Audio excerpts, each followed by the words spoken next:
എടാ എൻ്റെ 1 രൂപ എടുക്കാനില്ല. 2-3 ദിവസം പണിയില്ലായപ്പോഴത്തേക്ക് ഒരു രക്ഷയില്ല ചേട്ടാ. എന്തായാലും നാളെ പണിയുണ്ടെന്നാ മേശരി പറഞ്ഞത്. ശരിയുടെ ഞാൻ വിളിക്കാം. ചേട്ടാ, പിള്ളേർ സ്കൂളിൽ നിന്ന് വരുമ്പം ഒന്നുമില്ല കൊടുക്കാനായിട്ട്. ചേട്ടൻ കടയിൽ പോയി ഇച്ചിരി എന്തെങ്കിലും മേടിച്ചുകൊണ്ട് വാ. ഇത് കുടുംബശ്രീയുടെ പൈസയാണ്. അപ്പൊ കുടുംബശ്രീക്ക് എന്തോ ചെയ്യും? നാളെ പണിയുണ്ടെന്നല്ലേ പറഞ്ഞേ, നമുക്ക് എന്തെങ്കിലും ചെയ്യാം.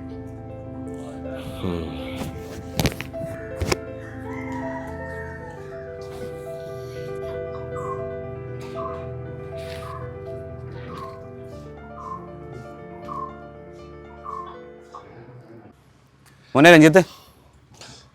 ഉദയൻ ചേട്ടാ, എന്തുണ്ട് വിശേഷം? മോനെ ഒരു 500 രൂപ കടം തരൂ. 500 രൂപ എന്തിനാ ചേട്ടാ? മോനെ അമ്മയ്ക്ക് മരുന്ന് മേടിക്കാനാണ്. ഒരു 500 രൂപയുടെ കുറവുണ്ട്. അമ്മ സ്ഥിരം കഴിക്കുന്ന മരുന്നത്. അത് ഇന്ന് രാത്രിയുടെ ഉള്ളൂ. ഞാൻ ഒത്തിരി പേർക്ക് പൈസ കടം കൊടുത്തിട്ടുണ്ട്. ഞാൻ അവരെല്ലാം വിളിച്ചു, ആരും ഫോൺ എടുക്കുന്നില്ല മോനെ. 500 രൂപ ഉണ്ട്, പക്ഷെ വീട്ടിലേക്ക് സാധനം മേടിക്കാൻ ഇറങ്ങിയതാണ്. കുഴപ്പമില്ല, മരുന്ന് മേടിച്ചു. വേണ്ട മോനെ, അതല്ലേ വലിയ കാര്യം. വീട്ടിലേക്ക് കരുന്ന് നടക്കട്ടെ. വേണ്ട മോനെ.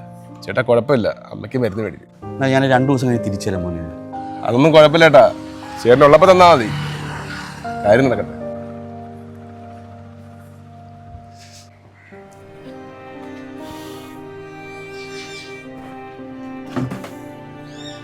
എന്ത് പറ്റി ചേട്ടാ? സാധനം ഒന്നും മേടിച്ചില്ലയോ?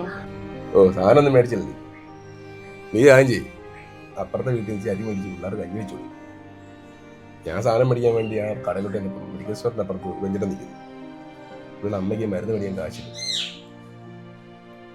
ആ മരുന്നാണെങ്കിൽ ഭയങ്കര വിലയും, ഡെയിലി കഴിക്കുകയും വേണം. ഞാൻ പിന്നെ എൻ്റെ ഉണ്ടായിരുന്നു 500 രൂപ. സാരമില്ല ഏട്ടാ, ചേട്ടൻ ഈ പൈസ കൊണ്ടുപോയി കുറച്ച് സാധനം കൂടുതൽ മേടിച്ചു. ഇതെവിടുന്നാടി കാശ്? ഇത് സൗദാമിനി ചേച്ചി കൊണ്ട് തന്നാ. ഞാൻ നേരത്തെ എപ്പോഴോ കൊടുത്തതാ കടം. ഞാൻ സത്യം പറഞ്ഞ ഇതെല്ലാം അങ്ങ് വിട്ടുപോയി.